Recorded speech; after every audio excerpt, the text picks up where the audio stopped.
Assalamualaikum warahmatullahi wabarakatuh. Perkenalkan, nama saya Vinarska Prastiwi. Saya dengan NIM G0025065 dari kelompok A6. Pada kesempatan kali ini, saya akan menjelaskan materi anatomi blok 1.2 yaitu muskuloskeletal, khususnya pada materi vertebra, plexus brachialis, dan juga regiofemoralis. Langsung saja ke kasus yang pertama. Jadi intinya di kasus pertama ini kita diminta untuk menjelaskan struktur anatomi vertebra meliputi os, ligamen, dan juga artikulasionya. Nah, ini adalah gambaran dari vertebra manusia, ini tampak anterior, posterior, dan juga lateral. Jadi tulang belakang manusia ini dia itu sebagai sumbu tubuh, artinya dia menopang, melindungi sumsum tulang belakang dan juga memungkinkan pergerakan. Dan dia ini terdiri dari 33 ruas yang terbagi menjadi beberapa bagian, di antaranya 7 ruas servikal, 12 torakal, 5 lumbal, terus 5 ruas sakral yang nantinya bergabung menjadi sakrum, dan 3 ruas koksigeal yang nantinya menyatu dan menjadi koksik. Nah, sebelum kita membahas lebih lanjut tentang struktur dari perbagian tadi, kita kenali dulu ciri-ciri vertebra secara umum. Jadi secara umum vertebra ini dia memiliki korpus atau badan tulang nih, yang dia itu fungsinya untuk menahan beban. Kemudian di bagian pedicle dan juga lamina nanti akan bergabung membentuk menjadi arcus vertebrae yang membentuk kanal atau foramen vertebra untuk sebagai jalur dari medula spinalis. Kemudian di vertebra ini juga memiliki processus transversus dan juga spinosus. Dia ini sebagai tempat perlekatan dari otot dan juga ligamen. Kemudian ada juga processus articularis superior dan juga inferior yang membentuk sendi facet. Nah, vertebra cervicalis itu dibagi menjadi dua, yaitu tipikal dan juga atipikal. Kalau atipikal itu dia kayak bentuknya berbeda dengan yang lain, jadi dia C1, C2, dan C7. Sementara yang bagian tipikal itu C3 sampai C6. Nah, ini ada C1 dulu. C1 itu biasa disebut dengan atlas, yang ini. Ini tampak posterior dan ini tampak anterior. Ciri-cirinya dia itu tidak memiliki korpus atau spinosus, tapi dia itu berbentuk cincin. Dan dia juga mempunyai facies articularis superior besar untuk condylus occipitalis yang memungkinkan gerak fleksi dan juga ekstensi. Dan dia itu articulatio atlantoaxialis dan atlanto-occipitalis itu ada di C1 yang memungkinkan mobilitas kepala. Kemudian ini C2 itu kita sebut dengan aksis. Ini juga dilihat dari superior dan ini juga dilihat dari anterior. Ciri-ciri aksis sendiri itu dia memiliki tonjolan atau dens. Dia itu fungsinya sebagai sumbu rotasi. Kemudian dia memiliki ligamen transversum atlas yang dia menahan dens agar tidak menggeser ke belakang. Dan fungsinya itu sebagai stabilitas sendi. Nah, ini ada gambaran C5. C5 itu nanti dia sebentuk dengan C3, C4, dan juga C6 karena dia tipikal. Dan ciri-cirinya korpusnya ini lebar, foramen vertebralnya besar dan bentuknya ini segitiga, ini kayak segitiga. Dan prosesus transversusnya ini dia memiliki foramen transversarium sebagai jalur arteri atau vena vertebralis. Kemudian dia bentuk dari prosesus spinosusnya ini pendek dan dia memiliki usus corporis di tepi korpus yang fungsinya untuk membentuk unconvertebral joint di C3 sampai C7 yang membantu stabilitas lateral. Kemudian untuk yang C7 dia itu bentuk spinosusnya panjang dan titiknya itu sebagai orientasi permukaan tubuh. Nah, artikulasio yang penting di cervical itu yang pertama ada artikulasio atlanto-occipitalis. Dia itu sendi kondili antara atlas dan juga condylus occipital yang memungkinkan gerak mengangguk kayak gini.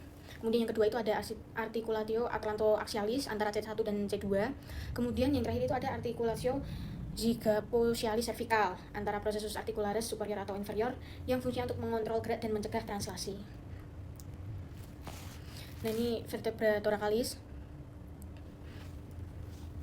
Cirinya itu korpusnya ini dia berbentuknya seperti jantung dan foramen vertebralnya itu kecil dan bulat. Prosesus spinosusnya ini dia panjang dan miring ke bawah dan dia mempunyai fovea costalis pada korpus bagian superior dan inferior untuk kepala iga dan pada prosesus transversus untuk tuberculum iga. Nah, artikulasio yang penting di thoracic ini yang pertama artikulasio costovertebralis. Dia itu letaknya ada di kepala iga dan juga fovea costalis superior atau inferior. Jadi bentuknya sendi sinovial yang memungkinkan gerak kawat rusuk untuk bernapas.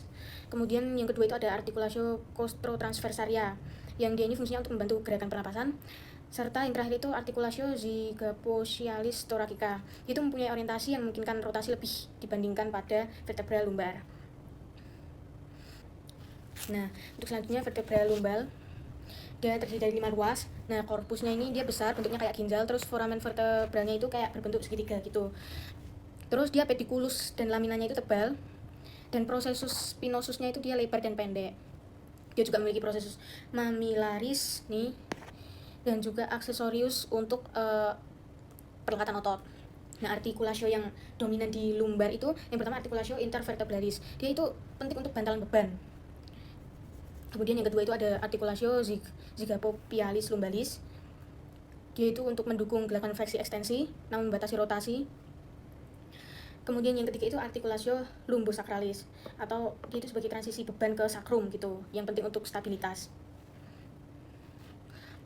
Biasanya pada lumbal ini itu juga lokasinya dia yang paling umum pada saat nyeri punggung bawah gitu, yang bisa menyebabkan neuralgia. Baik, lanjut. Nah, ini ada vertebra sakral dan juga coccygeus.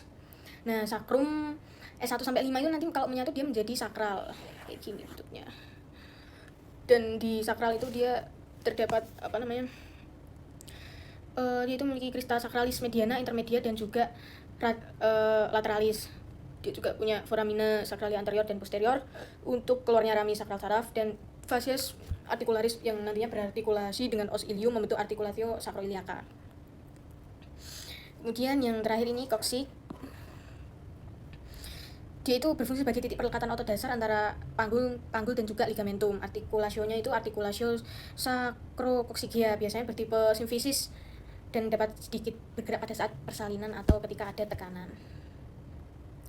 Nah, ini untuk ligamenta yang ada di vertebra manusia. Yang pertama itu ligamentum longitudinal anterior dan juga posterior. Yang anterior itu dia letaknya itu di depan korpus dari occipital sampai ke sacrum, yang fungsinya untuk mencegah hiperekstensi. Kemudian yang di bagian posterior itu dia di belakang korpus, dia di dalam kanal, lebih sempit, sering terkait dengan herniasi yang menekan saraf. Kemudian ada ligamentum flavum yang ini, yaitu menghubungkan lamina yang dia sifatnya itu elastis, membantu kembali tegak pada saat setelah pergerakan fleksi. Kemudian ada juga ligamen interspinalia dan supraspinalia, yang dia itu nanti bergabung dan menjadi ligamentum nuchae. Kemudian ada ligamen iliolumbale, yaitu stabilisasi ke L5 ke ilium fungsinya. Baik, untuk kasus yang kedua ini kita diminta untuk menjelaskan rangkaian dan susunan dari plexus brachialis. Nah, plexus brachialis ini secara anatomi dia itu terbentuk melalui 5 bagian utama, yaitu roots, trunks, division, cords, dan yang terakhir adalah branches. Ini dibagi-bagi 1, 2, 3, 4, 5 ya. Nah, yang pertama itu bagian roots. Dia itu dimulai dari rami ventralis atau saraf spinal C5, C6, C7, C8 dan juga T1. Nah, dari bagian ini ada cabang yang langsung keluar. Yang pertama itu nervus dorsalis scapulae. Ini dia itu mempersarafi otot levator scapula dan juga rhomboideus. Kemudian yang kedua yang langsung keluar tadi itu nervus thoracic longus. Yang ini dia itu nanti akan ke otot serratus anterior yang berfungsi untuk menahan skapula di dinding toraks. Kemudian masuk ke bagian yang kedua yaitu trunks atau batang. Akar-akar itu kemudian nanti akan bergabung menjadi 3 batang utama, yaitu superior dari C5 dan juga C6, ini bergabung menjadi superior. Kemudian truncus medius itu dari C7, kemudian yang terakhir adalah truncus inferior. Dia itu dari C8 dan juga T1. Dari truncus superior ini nanti akan keluar nervus suprascapularis untuk otot supraspinatus dan infraspinatus, serta nervus subclavius untuk otot subclavius. Kemudian masuk ke bagian yang ketiga yaitu division. Setiap trunkus itu nanti kemudian bercabang menjadi 2. Ini menjadi divisio anterior dan juga divisio posterior. Divisio anterior itu nanti biasanya mempersarafi otot-otot flexor, sedangkan divisi posterior nanti biasanya akan mempersarafi otot-otot extensor. Kemudian masuk ke bagian selanjutnya itu cords atau kumpulan serabut di sekitar arteri aksilaris. Setelah melalui klavikula, cabang-cabang yang tadi itu membentuk 3 cords yang dinamakan sesuai dengan posisinya terhadap arteri aksilaris. Yang pertama itu lateral cord, itu berasal dari 2 divisi anterior, truncus superior dan medius C5 sampai C7. Cabang yang penting di sini itu ada nervus musculocutaneus dan nervus pectoralis lateralis. Nih. Kemudian yang bagian posterior cord itu dari semua divisio posterior C5 sampai dengan T1. Cabangnya itu ada nervus subscapularis nih. nervus thoracodorsales yang ini, dan juga nervus axillaris. Terus nervus axillaris dan juga nervus radialis yang ini nih. Kemudian yang terakhir adalah medial cord. Dia itu berasal dari divisi anterior truncus inferior dari C8 sampai T1. Nanti dia itu akan membentuk cabang. Yang pertama nervus pectoralis medialis. Nih, kemudian nervus cutaneus brachymedialis yang ini. Terus membentuk nervus cutaneus antebrachymedialis. Nih, terus juga membentuk cabang nervus ulnaris. Nah, yang terakhir itu adalah bagian terminal. Bagian terminal dari plexus brachialis itu terdiri dari 5 saraf utama yang sangat penting untuk fungsi motorik dan juga sensorik anggota gerak bagian atas. Yang pertama adalah nervus musculocutaneus dari C5 dan sampai C7, yaitu otot-otot flexor lengan atas seperti biceps brachialis dan juga coracobrachialis. Terus yang kedua ada nervus axillaris C5 sampai C6, itu otot deltoid dan teres minor. Dia fungsinya untuk memberi sensasi di kulit bahu bagian lateral. Kemudian ada juga nervus radialis ini dari C5 sampai T1, itu seluruh anggota ekstensor lengan dan tangan. Dan nervus ini penting untuk gerak ekstensi siku dan juga pergelangan tangan. Selanjutnya ada nervus medianus. Dia itu otot-otot flexor lengan bawah dan sebagian besar itu otot tangan bagian lateral termasuk otot ibu jari kita. Dan yang terakhir adalah nervus ulnaris.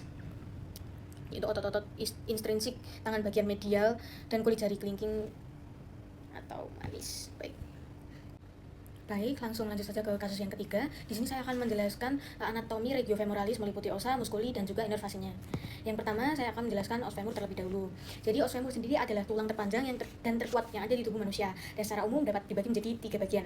Yang pertama adalah epifisis proximal atau kepala dan leher. Yang kedua adalah diaphysis atau batang, dan yang ketiga adalah epifisis distal atau condylus dan juga epicondylus. Fungsi utamanya dari os femur sendiri adalah menopang beban tubuh, memberikan lever untuk gerak pinggul dan lutut serta tempat perlekatan otot besar. Nah, yang pertama di bagian proximal dulu, komponen utamanya ini yang pertama ada caput femoralis. Dia itu kayak permukaan bulat yang berartikulasi dengan acetabulum atau sendi panggul. Dan pada permukaan kepala itu terdapat fovea capitis nih, yang sebagai tempat perlekatan ligamentum teres. Kemudian yang kedua ini ada column femoris atau leher femur. Dia itu fungsinya untuk menghubungkan kepala dengan batang atau daerah, dan di sini itu daerahnya rawan patah atau rawan terjadinya fraktur.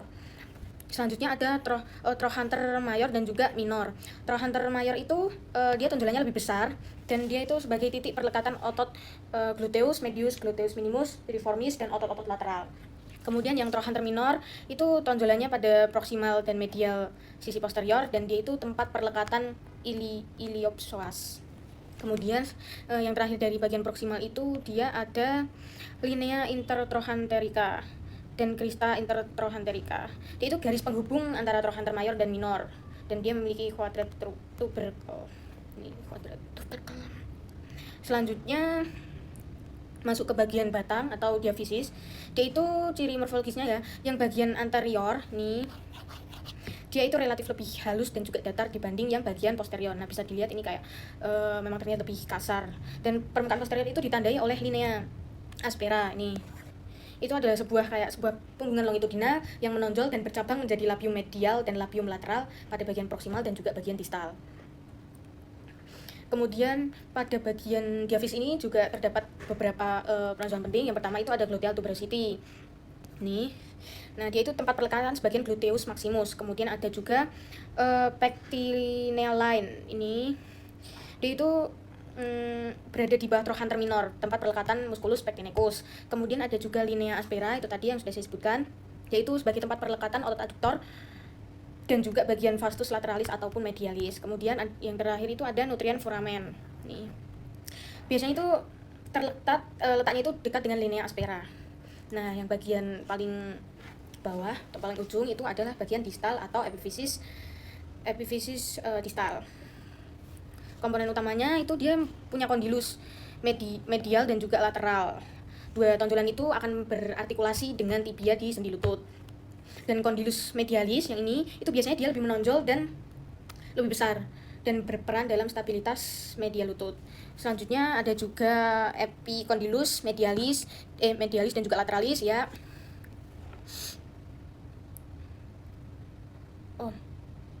Ya, mohon maaf tadi yang condylus medialis lateralis itu ini ya. Ini. Terus yang epicondylus itu baru yang ini. Ini yang lateral, ini yang medial. Fungsinya itu dia sebagai perlekatan ligamen dan tendon, contohnya ligamen kolateral medial atau lateral. Kemudian ada surface patellaris, ini dia itu permukaan anterior antara condylus untuk berartikulasi dengan patella. Kemudian ada intercondylar fossa, ini itu tuh bentuknya seperti cekungan. Dia tempatnya ada di posterior antara kedua condylus. Dia itu tempat perlekatan ligamen cruciata. Kemudian yang terakhir itu ada popliteal surface. Nih, dia itu tempat melekatnya fascia poplitea dan jalur pembuluh saraf popliteal. Nah, selanjutnya masuk di musculus dan juga inervasi dari regio femoralis. Yang pertama, ini ada kompartmen anterior dari femoralis, ya ini. Yang pertama ada musculus psoas major, ini. Dan otot ini itu berasal dari dinding posterior abdomen dan melekat pada trochanter minor femur. Inervasinya itu berasal dari ramus anterior saraf spinal atau L1, L2 dan juga L3. Fungsi dari musculus psoas major ini adalah melakukan fleksi pada sendi panggul. Kemudian yang kedua ada musculus iliacus, yang ini dia itu berasal dari fossa iliaca dan juga berakhir pada trochanter minor femur. Otot ini diinervasi oleh nervus femoralis L2 dan juga L3 dan berfungsi untuk membantu fleksi paha pada sendi panggul. Nah, selanjutnya ini ada vastus medialis, ini lateralis, dan yang ini intermedius, yang bagian tengah. Itu ketiganya itu termasuk ke dalam otot quadriceps femoris. Nah, ketiga otot ini itu berfungsi untuk meluruskan atau mengekstensi tungkai di sendi lutut dan diinervasi oleh nervus femoralis L2, L3 dan L4. Perbedaan ketiganya itu hanya pada lokasinya. Kemudian selanjutnya ada musculus rector femoris. Ini itu juga termasuk ke dalam otot quadriceps femoris, dan otot ini memiliki dua kepala asal, yaitu dari spina iliaca anterior inferior dan dari bagian atas acetabulum. Inervasinya itu berasal dari nervus femoralis L2, L3 dan juga L4. Fungsinya untuk menekuk paha di sendi panggul dan meluruskan tungkai di sendi lutut. Selanjutnya yang terakhir itu ada musculus sartorius. Ini ya, musculus sartorius. Ini tuh otot paling panjang dan tipis yang melintang dari spina iliaca anterior superior menuju permukaan medial tibia. Dan musculus sartorius ini diinervasi oleh nervus femoralis L2, L3 dan fungsinya ini untuk menekuk paha di sendi panggul serta menekuk lutut. Selanjutnya masuk ke kompartemen medial dari regio femoralis. Yang pertama ini di sini adalah musculus gracilis. Ini dia itu berasal dari permukaan pubis dan menempel di bagian medial tibia. Inervasinya itu dia berasal dari nervus obturatorius L2, L3 dan fungsinya sendiri untuk mengadduksi paha dan membantu fleksi pada sendi lutut. Kemudian yang kedua ada musculus pectineus. Nih, dia itu berawal dari pecten pubis dan berakhir di femur bagian posterior. Dan musculus pectineus ini memiliki inervasi ganda, yaitu inervasi dari nervus femoralis dan dari nervus obturatorius atau L2, L3. Fungsinya untuk mengadduksi dan menekuk paha. Kemudian yang ketiga ada musculus adductor longus. Ini itu berawal dari permukaan luar pubis dan melekat pada linea aspera femur bagian tengah. Adductor longus ini dia diinervasi oleh nervus obturatorius divisi anterior atau L2, L3 dan L4. Fungsinya adalah mengadduksi dan memutar paha ke arah medial. Selanjutnya ke musculus adductor brevis. Ini yang bagian lebih jelas. Dia itu berasal dari permukaan luar pubis dan berakhir di femur bagian proksimal. Inervasinya itu dia berasal dari nervus obturatorius L2, L3 yang fungsinya sendiri untuk mengadduksi dan membantu rotasi medial paha. Kemudian selanjutnya ada musculus adductor magnus. Ini ya, dia itu merupakan otot terbesar yang ada di kompartemen medial ini dan memiliki dua bagian. Bagian pertama itu bagian adduktor, dia diinervasi oleh nervus obturatorius L2, L3, L4. Kemudian bagian hamstring itu diinervasi oleh nervus ischiaticus L2, L3, L4. Fungsi utamanya itu untuk mengadduksi, membantu ekstensi serta rotasi medial paha. Kemudian yang terakhir itu adalah musculus obturator externus. Dia ini berasal dari membran obturator dan menempel di fossa trochanterica. Inervasinya berasal dari nervus obturatorius L3, L4 dan fungsinya untuk memutar paha ke arah lateral. Nah, selanjutnya adalah bagian kompartemen terakhir, yaitu bagian posterior dari regio femoralis. Di sini ada otot-otot. Yang pertama itu ada musculus biceps femoralis. Nih, dia itu memiliki dua kepala panjang dari tuberositas ischi dan kepala pendek dari linea aspera femur. Inervasinya itu dia berasal dari nervus ischiaticus atau L5, S1 dan S2. Fungsinya untuk menekuk lutut, meluruskan paha serta memutar tungkai ke arah lateral. Kemudian musculus yang kedua adalah musculus semitendinosus ini. Dia itu berasal dari tuberositas isi dan melekat di bagian medial tibia. Inervasinya itu dia berasal dari nervus ischiadicus atau L5, S1, dan S2. Fungsinya untuk menekuk lutut, meluruskan paha, serta memutar tungkai ke arah medial. Nah, yang terakhir itu ada musculus semimembranosus yang ini. Dia itu berasal dari tuberositas isi dan melekat di bagian medial condylus tibia. Inervasinya masih sama, yaitu dari nervus ischiadicus, L5, S1, dan S2. Fungsinya sendiri untuk menekuk lutut, meluruskan paha, dan juga membantu rotasi medial. Baik, mungkin itu saja yang dapat saya sampaikan. Ada kurang dan lebihnya, mohon maaf. Sekian, terima kasih, dan wassalamualaikum warahmatullahi wabarakatuh.